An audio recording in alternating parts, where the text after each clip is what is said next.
வணக்கம் நேயர்களே. நான் என்னுடைய குருநாதரின் திருவடிகளை பற்றி கொண்டு அந்த ஆரம்ப நாட்களில் அவரிடம் பேசும் பொழுது என்னுடைய கடந்த காலத்தை பற்றி அதிகமாகவே புலம்பி இருக்கிறேன். வீணான நாட்கள், வீணாகி போய்விட்ட நாட்கள், அதை பற்றி புலம்பி இருக்கிறேன். அப்போ ஒரு முறை அவர் சொன்னார், "Look here, Ramanan. There is no regrettable wastage in cosmos. Perhaps regret is wasteful." என்ன அருமையான வாசகம் பாரு. There is no regrettable wastage in cosmos. Perhaps regret is wasteful. அப்படின்னாரு. எதுவும் வீணில்லை அப்படின்னு இன்னைக்கு தலைப்பு. எல்லாம் இறைவன் படைத்த உலகில் எதுவும் வீணாய் போகாது. எல்லாம் மாறும், மறையும், தோன்றும், எதுவும் அழிந்து போகாது. எல்லாம் இறைவன் படைத்த உலகில் எதுவும் வீணாய் போகாது. எல்லாம் மாறும், மறையும், தோன்றும், எதுவும் அழிந்து போகாது. எல்லாம் துறந்தவர் திருவிழியின் முன் எதுவும் அந்நியமாகாது. எல்லாம் அறிந்தவர் சொல்லும் சொல்லை எந்த சக்தியும் மீறாது. இதை நம்ம தெரிந்து கொள்ள வேண்டும். எதற்காக இதை சொன்னேன் அப்படின்னு கேட்டா, ஒரு இளைஞன் பெரியவர் சந்திக்கிறான், அழறான், ரொம்ப அழறான், நொந்து போய் அழறான். எதுக்குப்பா அழற நீ, ஏன், என்ன சமாச்சாரம் சொல்லுன்னு கேட்கிறார். கேட்டா, இல்லை பெரியவா, ஏதோ படிப்பு முடிச்சிட்டேன், வேலை கிடைக்கல, வீட்டில் ரொம்ப திட்டுறாங்க, குத்தி குத்தி காட்டுறாங்க, தண்டம் தண்டம் அப்படிங்கிற, எல்லாத்துக்கும் என்னை தண்ட சோறு, தண்ட செலவு, எதுக்கும் பயன்படாத தண்டம், தண்டம் தண்டன்னு திட்டிகிட்டே இருக்கான். ரொம்ப மனசு கஷ்டமா இருக்கு. நான் என்ன பண்றேன், முயற்சி பண்றேன், வேலை கிடைக்கல. பல இளைஞர்கள் சென்ற தலைமுறையினரை, அதாவது என்னுடைய தலைமுறையை சேர்ந்த பல இளைஞர்கள் இதை அனுபவித்திருக்கக்கூடும். இன்னைக்கு பசங்க கிட்டலாம் நீங்க அப்படி பேச முடியாது.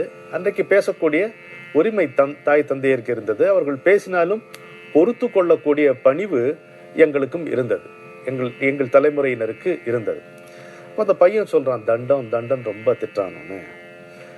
அவர் ரொம்ப, இல்லை நீ அழாத, போய் உட்கார், இங்கே ஓரமாக உட்கார், ஒன்றும் வராது உனக்கு, நானும் பார் ஒரு தண்டத்தை தான் வச்சுட்டு இருக்கேன் அப்படின்னு அவன் ஏதோ சமாளிக்கிறாரு, அவனை சமாதானப்படுத்த முயற்சி பண்றாரு, உட்காந்துருக்க. அப்போ ஒரு இன்ஜினியர் வரார், ஒரு நல்ல நிலைமையில இருக்கக்கூடிய ஒரு இன்ஜினியர் அங்கே வரார். வந்தோடனே எல்லா சௌக்கியமா இருக்காளான்னு கேட்டு அவர் கொடுக்கறதுலாம் கொடுத்துட்டு, உங்களை ஒன்று கேட்கட்டுமா அப்படின்னு இன்ஜினியரை கேட்குறாரு. கேளுங்க சுவாமி. என்ன, தன்னுடைய தண்டத்தை எடுத்து, இந்த தண்டத்துக்கு ஒரு வேலை போட்டு கொடுக்க முடியுமா உங்களுக்கு அப்படின்றாரு. அவருக்கு எப்படி இருக்கும், அவருக்கு எப்படி புரிஞ்சுக்க முடியும் அதை காமிச்சு, இந்த தண்டத்துக்கு ஒரு வேலை போட்டு கொடுக்க முடியுமா உங்களுக்கு அப்படின்னாரு.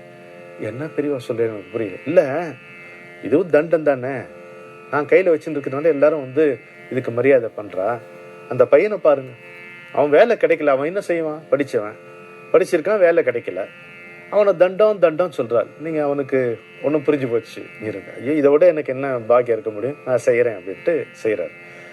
அப்போ எப்படி காட்டுறாரு பாருங்க, இறைவன் படைத்த படைப்பில் எதுவும் வீணில்லை, எதுவும் தண்டம் இல்லை, எதுவும் தண்டம் இல்லை.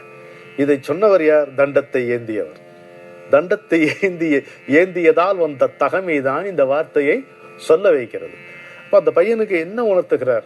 நீ தண்டன் நீ நினைச்சுக்காத, மற்றவங்க சொன்னா தண்டம் ஆயிடுவோமா, நம்ம மற்றவங்க ஓ நீ பெரிய ஆள் அப்படின்னா நம்ம பெரிய ஆள் ஆயிடுவோமா, ரெண்டுமே ஆக மாட்டோம்.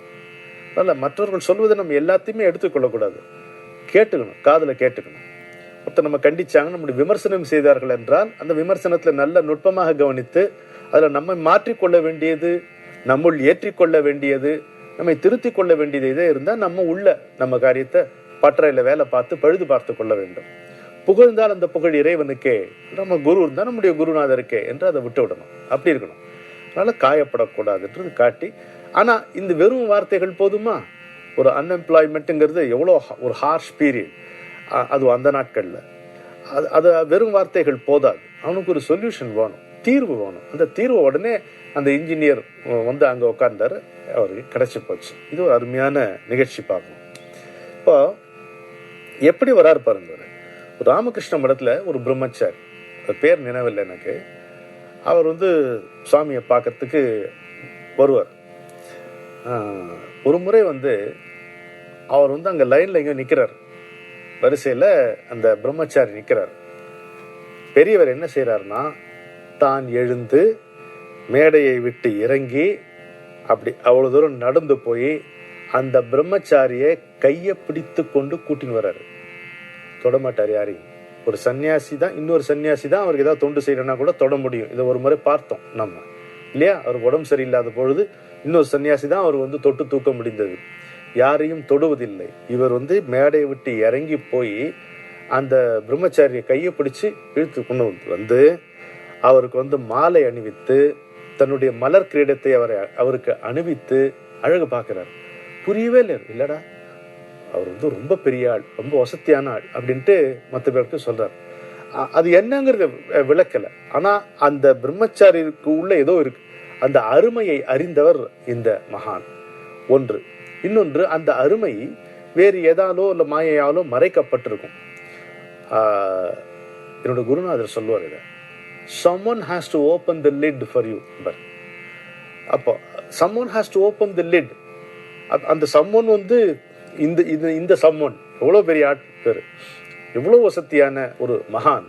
அவர் அந்த லிட்டை ஓப்பன் பண்றார் போல் இருக்கு. அதனால கையை பற்றி அடித்துக்கணும். இது எப்படி வேணா நீங்கள் வளர்ந்த முறை, நீங்கள் கேட்ட செய்திகளுடைய தாக்கம், இதை பொறுத்து நீங்கள் இந்த சம்பவத்தை புரிந்து கொள்ளலாம். நம்ம இன்னொரு விதம், ரொம்ப எளிய முறையிலேயே இதை புரிந்து கொள்ளலாம். தான் இறங்கி வர இருப்பாரு, இன்னொருத்தருடைய மேன்மையை கண்டு அதை தான் பீடாதிபதி என்ற இந்த கௌரவம் எதுவுமே பார்க்காமல் தான் சன்னியாசி தொடக்கூடாது என்ற விதியையும் அப்படி தள்ளி வைத்து விட்டு ஆனந்தமாக அன்போடு அவருடைய கையை பற்றி இழுத்து கொண்டு வருகிறார் பாருங்க.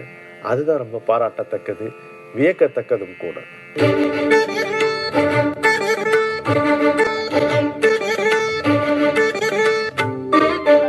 ஒரு அருமையான நிகழ்ச்சி. ஒரு பெண்மணிக்கு பெண்மணி கர்ப்பமா இருக்காங்க. கணவனும் மனைவியும் நல்ல தம்பதி. அவங்க கர்ப்பமா இருக்கும் பொழுது அந்த தாய்க்கு கனவுல நரசிம்மர் வரார்.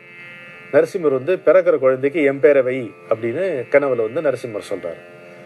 இந்த கனவு கணவர்கிட்ட சொல்றான், இந்த மாதிரி இருக்கு, ஆனா நமக்கு எல்லாமே மகா பெரியவா தானே, அவர் என்ன சொல்றாரோ அதுதான் நம்ம கேட்க முடியும் அப்படின்றார். ஆனா நரசிம்மர் கனவுல அப்படி உறுத்திக்கிட்டே இருக்கு, உந்துக்கிட்டே இருக்கு.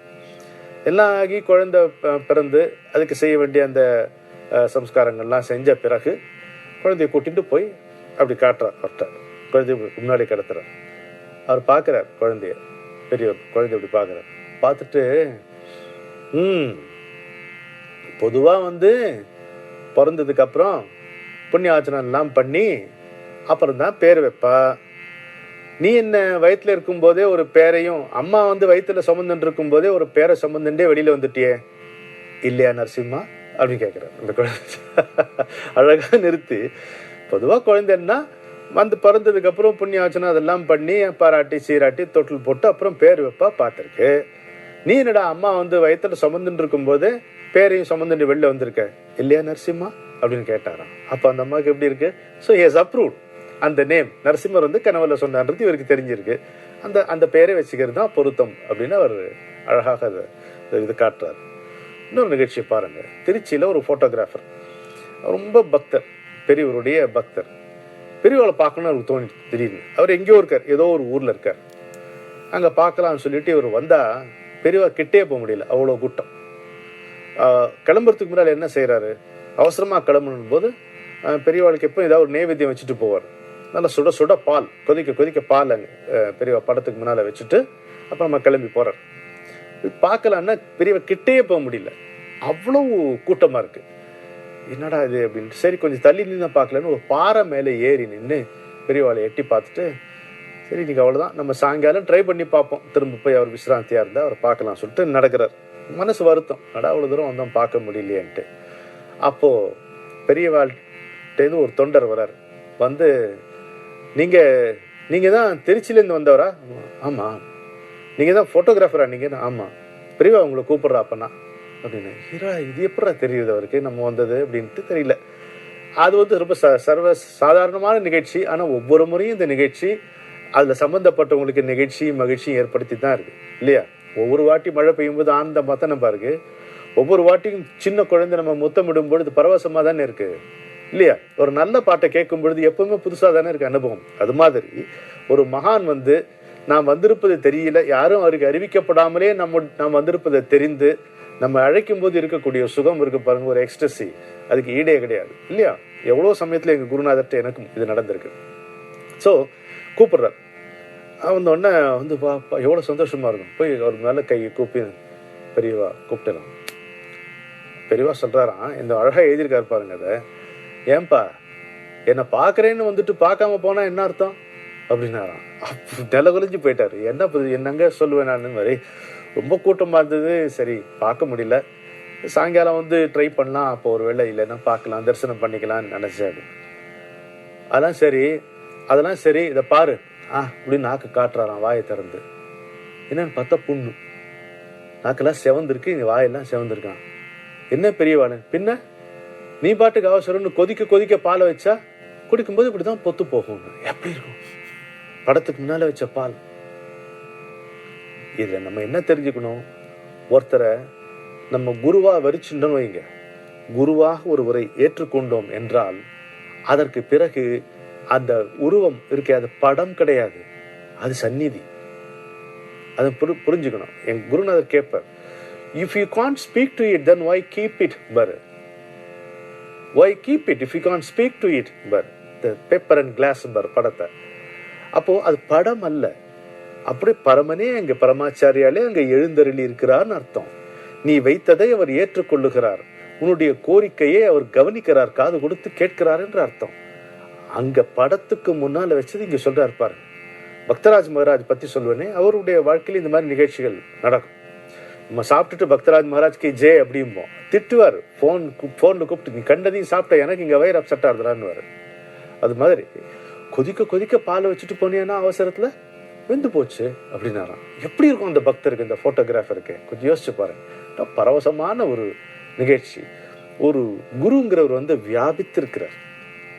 நாம எங்க இருக்கோமோ அங்க அவர் இருக்கார். இதை நம்ம உணரணும்.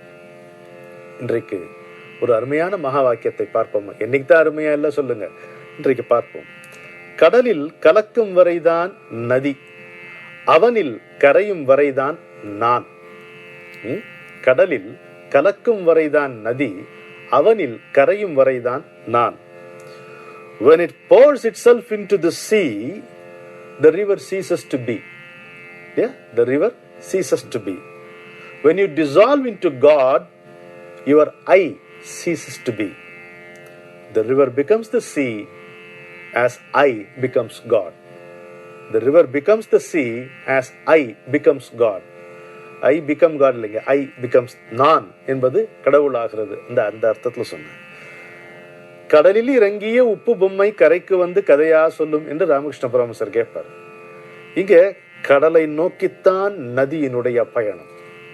கடலில் கரையத்தான் நதி அத்தனை காலம் அத்தனை காலம் எத்தனையோ தடைகளை கடந்து தாண்டி The river ripples, giggles or roars its way only to merge into the ocean. கடலில் கலப்பதற்காகத்தான் நதி, கடவுளில் கரைந்து போவதற்காகத்தான், காணாமல் போவதற்காகத்தான் இந்த பிறவி என்பதை நாம் உணர்ந்து கொள்ள வேண்டும். அடுத்த முறை கடலை பார்க்கும் பொழுது, கடலில் நதி கலக்கக்கூடிய இடத்தை பார்க்கும் பொழுது நமக்கு இந்த நினைப்பு வர வேண்டும். ஒவ்வொரு முறையும், ஒவ்வொரு நாளும், ஒவ்வொரு முறையும் மகா சுவாமிகள் அருளிய இந்த மகா வாக்கியத்தை நாம் சிந்திக்க வேண்டும். நான் என்கின்ற உணர்வு எதற்காக எனக்கு வழங்கப்பட்டிருக்கிறது? அதை தடை என்று நான் நினைக்க வேண்டியதில்லை. அது மாயை, அது அறியாமை என்றெல்லாம் தலையில் சுமையை சுமத்தி கொள்ள தேவையில்லை. இந்த உடம்பு எதற்கு வழங்கப்பட்டிருக்கிறது? ஊருக்கு தொண்டு புரிய.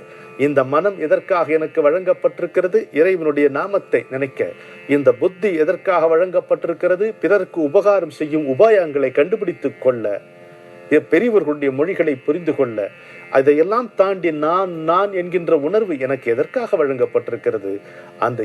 அதை கொடுத்தவன் இறைவன். அவனில் இந்த நான் கரைந்து போக வேண்டும், உணர்வோடு நான் அதனை அர்ப்பணிக்க வேண்டும் என்பதற்காக.